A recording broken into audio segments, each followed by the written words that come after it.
Godmorgen og velkommen til jer to, Thomas Benthe. Det er dig, vi ringer til, når vi skal vide om spil. Jeps. Så er du også stifter af Pixel TV.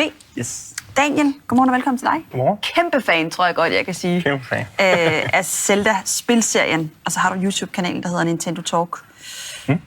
Forum på Facebook og alt muligt andet, hvor du snakker computerspil og Zelda-spillet. Og Zelda. Vi skal høre meget mere om din store passion for det her spil om lidt, Daniel. Men Thomas, i første omgang, for alle os, der ikke sådan måske lige kender Zelda-spillet, hvordan vil du så forklare det? Fantastisk. Men det der er med det, ikke også? Vi talte om det lige før vi gik i gang her. Det er, at det her det er sådan det er et godt bud på et spil, der kan få en til at glemme alle hverdagens strabasser. Altså i stedet for at læse en god bog eller se en god film, så Zelda det et eventyr, hvor du giver dig på eventyr med Link, som er spillets hovedkarakter. Det handler så altid om Zelda, som er prinsessen, og så er der den onde, som er Ganon. Og det er sådan en omdrejning for det her eventyr har været, det er siden 86. Så et eventyr, som er en god historie, og som giver dig en masse muligheder, når du sidder og spiller det. Daniel, nu kom det nye Zelda-spil så for lidt over en uge siden. Jeg synes lige, vi skal prøve at se, hvad din reaktion var, da du sådan så de første ting, der var ude omkring det her Zelda-spil. Lad os lige prøve at se. Ja, okay. You must find me.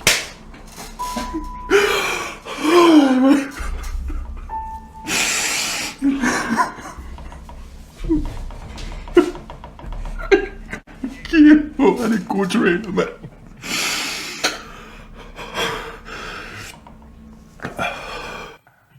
Åh, kæft. Det var Nintendo kan bruge dig. Hvad sker der? Ja, det er mange ting, der gør, at jeg ender med at reagere, som jeg gør. Men jeg tror, det er noget at gøre med, at jeg er fra 90, og jeg er vokset op med Nintendo sammen med min storebror. Vi har spillet det gennem hele vores liv. Det her, det er min originale fra barn, og den er fra 89. Så jeg har gået igennem hele mit liv med Zelda og Nintendo generelt. Og så hver gang der kommer et nyt Zelda-spil, er det sådan en ret stor begivenhed. Der går altid lige de der 5 år med et stort nyt 3D Zelda-spil, for eksempel. Men du græder jo.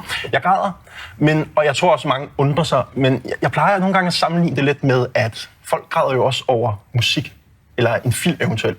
Så hvis du er meget betaget af en kunstner eller en udvikler, så kan det nogle gange godt gøre, som du reagerer meget voldsomt. Ja. Og jeg tror, det var en sammensmeltning af, i traileren, som man ser det, hvis man ser den hele, så er der også klassisk Zelda-musik.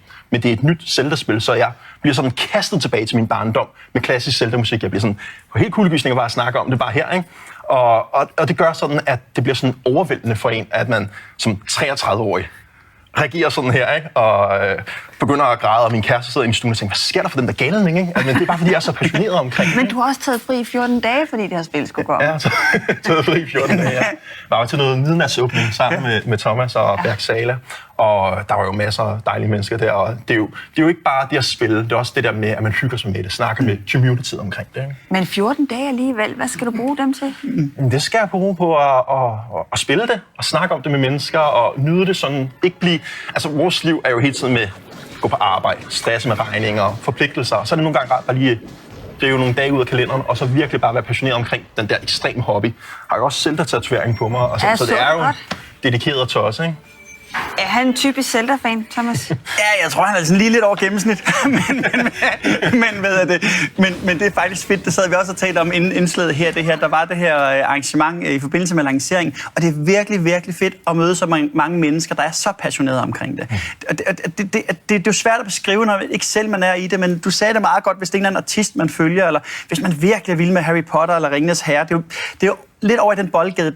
For mig bare endnu mere ekstremt. Fordi her, der sidder du og spiller et spil, måske 50 timer, hvor du indtager hovedrollen som hovedkarakteren her, så du lever det. Altså på en helt anden måde, end hvis du læser en god bog eller ser en god film. Du er jo helt nede med det. Så jeg vil også sige, at dem, der er fans af Zelda, de er altså som regel meget dedikeret til det. Hvorfor den her dedikation til det her spil? Jamen altså, det er ligesom, når folk går op i fodbold eller sådan noget der. Det er jo bare noget, jeg er vokset op med, og bliver stadig revet med. Altså, min papfar sagde altid til mig, at det er noget, der hører barndom til, men nu er jeg jo voksen, ikke? Og jeg er stadig passioneret omkring det. Men hvad er det ved spillet, du godt kan lide? Jamen, nogen ser det jo bare som spil, med at man bare render rundt og tosser rundt. Men for mig er det kunst. Altså det der bliver kælet for de små detaljer, som måske ikke alle lægger mærke til, men det der med musikken, hvordan den kan bygge en stemning. Så det er alle de der små detaljer, kombineret med musikken, kombineret med verden, at du bare har frit løb til at rende rundt, og den der episke historie, og alle har en ny oplevelse med spillet. Der er ikke nogen, der har den samme oplevelse med det her spil, fordi det er så, der er blevet kælet så meget for detaljerne. Er det den nye udgave, vi snakker om nu? Ja, den nye Tears of Kingdom. Og det er jo så, altså jeg er 100% sikker på, at det her det bliver Game of the Year, og det bliver et spil, folk vil huske omkring, og det er et spil, folk virkelig bliver tjekket ud, hvis de bare har en mindst interesse inden for gaming, fordi det er meget specielt spil. Altså, du kan virkelig mærke kærligheden i det. Er du lige så begejstret for den her nyeste udgave? Ja, det er jeg. Det må man sige. Den her udgave her og den seneste Breath of the Wild, det er altså 2 pragteksemplarer på spil. Og Zelda og Nintendo har været rigtig gode til at holde liv i deres store spilserier, som Super Mario, som du talte om før.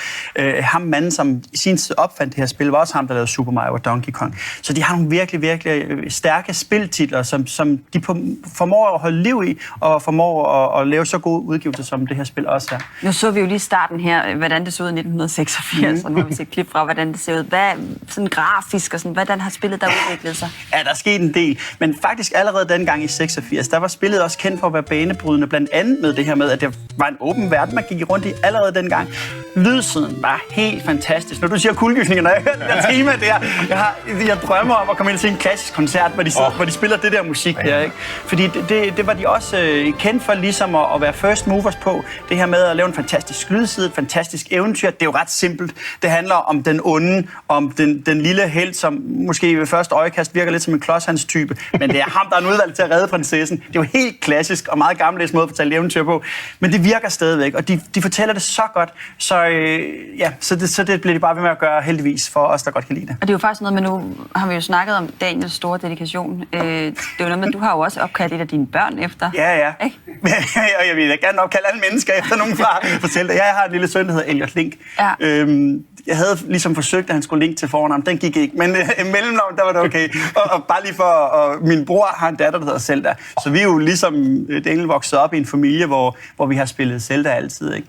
Så der er et fantastisk spil, og ja. Hvad er det også for et fællesskab? Du var lige inde på det før. Hvad er det for et fællesskab, der er omkring det her spil, Daniel? Jeg tror, det er fordi, at mange mennesker, de husker, altså når du er så nørdet, som jeg er, og som du er, så når der kommer et nyt Zelda-spil, så husker du det moment, spillet udkommer, og folk kan altid huske tilbage til, hvad de egentlig lavede den dag. Og så gaming har en tendens til at gøre sådan, at folk de flygter lidt fra nogle problemer, de måske har i deres dagligdag. Der er mange, der faktisk har angst og depression, og så er gaming med til at lukke dem ind i en verden, hvor de kan slappe af, få et lille pusterum og koble af fra ting. Og de mennesker, de deler jo deres oplevelser, og det gør, at vi kommer meget tæt på hinanden. Sådan, der er mange af dem, jeg aldrig har mødt i virkeligheden. Og så mødes vi nogle gange til et event, og så ligesom om, jeg har været venner med dem i 30 år. Altså, vi kommer på krammer og giver hånd, og hej, hvordan går det? Og 2 af dem skal med til mit bryllup, og jeg har jo kun set nogle af dem 3 gange, ikke? Og de skal med til mit bryllup, fordi vi er så en kæmpe kerne. Du føler bare, du kender dem. Det er familie nærmest. Ja, det er familie. Jeg ved ikke, om vores producer lige kan finde det her klip igen med din reaktion på hvordan det var, da du oplevede det nye spil med Zelda for første gang. Men jeg synes lige, vi skal prøve at se det en gang til, hvordan det så ud, Daniel. You must find me. Ja, så fedt, den her.